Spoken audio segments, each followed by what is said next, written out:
Hey y'all, welcome back. This is Michelle from Michelle's Empty Nest, and today we are going to continue working in my childhood documented 80s style album, and we are going to be working on prompts 9 and 10, fashion icons and computers.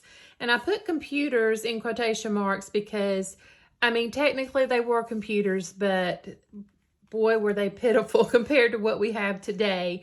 At least the ones that I was, had access to at home and at school.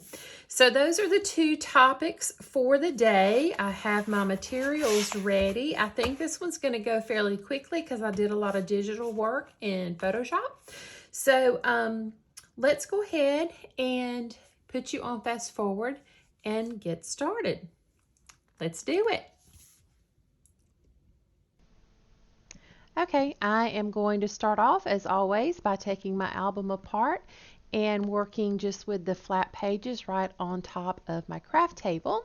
And I've got my planning sheet up there from Crystal Idunyate. I always have those linked below because I use them like 99% of the time, and she's very generous to share all of the different sizes with us that she has created. So I am getting this piece adhered down with score tape. Everything I've done has been with score tape pretty much in this album as far as adhering the pages down. And I'm adhering it to what I'm calling like a base page, which is a Nina 110-pound cardstock. And I have them already scored and hole punched so they're ready to go. So this one was a digital collection, and so I used the paper and then I pulled in like that cluster at the bottom, and I thought it was appropriate for fashion icons because it has shoes and sunglasses, and so it just seemed like a good choice to make. And then I pulled in the alphas, which are, they're each their own little file, so you just pull them in, and then I resized them to spell out fashion icons. And the paper on the right side was from the same kit, so the blue and that, it's a really hot dark pink shade, but they're the same, so I thought I would put these together just to vary it up a little bit. And then I chose 6 ladies, and I did not cut them apart, like cut them out. I felt like the background kind of helped a little bit, with making them stand out a little bit more. So I left them as is, and then I'm going to come in with a marker and write their name beside each picture. And it's an STA brand, a pigment liner. I got a set of them from Amazon.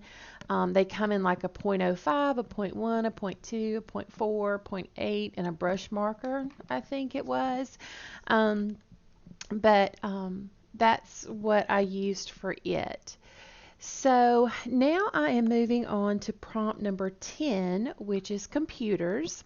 And so in my mind, this grid paper was kind of like a matrix. So that makes me think of computers. Sometimes I have some weird tangent thoughts in my head, but that's what I thought of. So I did one of those where I brought in the full size image in Photoshop for the title page, and then I scaled it down just a bit. It wasn't necessary to scale this one down so much because I just had those two pictures and they're on a green background.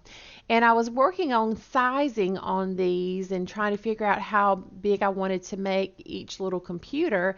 And the next thing I knew, I had already sat down and glued the computers and drawn the lines and all that. And so I kind of had done some of this off screen.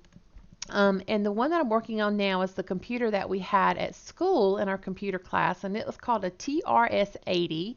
And then the one that I had at home, I think I got it maybe around age 14 or 15. It was a Commodore 64, about the size of a huge keyboard that hooked right up to my TV. And I knew enough coding and basic to like make my name scroll across the screen in different sizes and colors, and it was just kind of pitiful, but that's what I had. Also, I did want to mention that to get those nice crisp thick black lines, I did use a Posca paint pen in a, let's see, it's the bigger one. It says 1.8 to 2.5 millimeters is the size. So I decided that I needed to put numbers on these. I kept losing my place. So I picked out these numbers and I put on the 9, and then look, I put a 12. Don't know what I was thinking. So I realize it and say and think, nope, it's not coming up. So I just grabbed back over that green paper, which somehow looks different colors. So I don't know if maybe it was a different color on the front and back or what. But so I stuck down the 10. I thought about doing a doodly border to kind of match the other things, and I just decided that was going to be too much. So I cut it out into a little square and adhere that on top of the 12. It wasn't the look I was going for, but it worked without having to completely tear out the page and redo it all over again.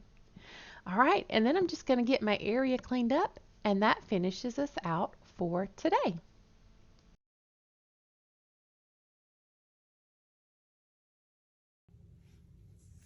Okay, that's where we're going to call this one done.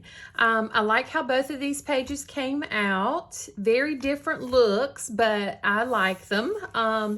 And very quick to put together because I did, a lot of it digitally, and so there wasn't a lot of actual work left to do. So I forgot to mention at the beginning, and I probably mentioned it in the voiceover, but I did go back and put numbers on each layout. I just kept forgetting where I was, and I kept having to look back over here, and I just thought, it's a numbered project. It needs to have numbers. And so I used these stickers from Recollection, so it's just something I got from Michael's. I don't know if you could tell, but there's like a million numbers in here, which is nice to get that many. I wanted something flat. I didn't want to add a lot of bulk with the numbers. I didn't really want to have to worry about pulling out my stamps and or doing any kind of fussy cutting. So I went with these, and they remind me like of collegiate numbers or like high school varsity letters and numbers and things like that. So I thought that kind of fit in with the theme as well. So my fashion icons, in case I didn't mention it earlier, were Madonna, Molly Ringwald, Cyndi Lauper, Olivia Newton-John, Whitney, and then Debbie Gibson. And they all kind of had their own style. I think they kind of represented something different to me for each one of them. But they definitely had that look going on in the 80s. And then for computers, I loved using just this bold black and white check or grid actually. And then just using this bright kind of almost the neon green color to set those off from the page. So liking the album a little more every day, and that puts us to the halfway point. And because I am adding pages to everything but what's in the spine, the album is getting nice and chunky out here, which I like, but it's still so skinny back here. So I may have to end up just going in and putting some strips of paper the width of the spine to kind of help even it out a little bit. I think it would look better. So that gets us halfway through. We will be back next time to talk about snacks and heartthrobs from the 80s. So that ought to be fun. All right, guys, I thank you so much for stopping by today. I appreciate it more than you will ever know. If you enjoyed this video, please give me a thumbs up down below. And if you have not already subscribed to my channel, I would love for you to do that and become part of my little YouTube family. I will link the digital papers that I used in the description box below, as well as I always have Crystal's planning sheets linked. That's where I get those from. I mention it in most videos or every few videos that's where they come from. So until I see you again, I hope you have an amazing day, and I will talk to you soon. Bye-bye.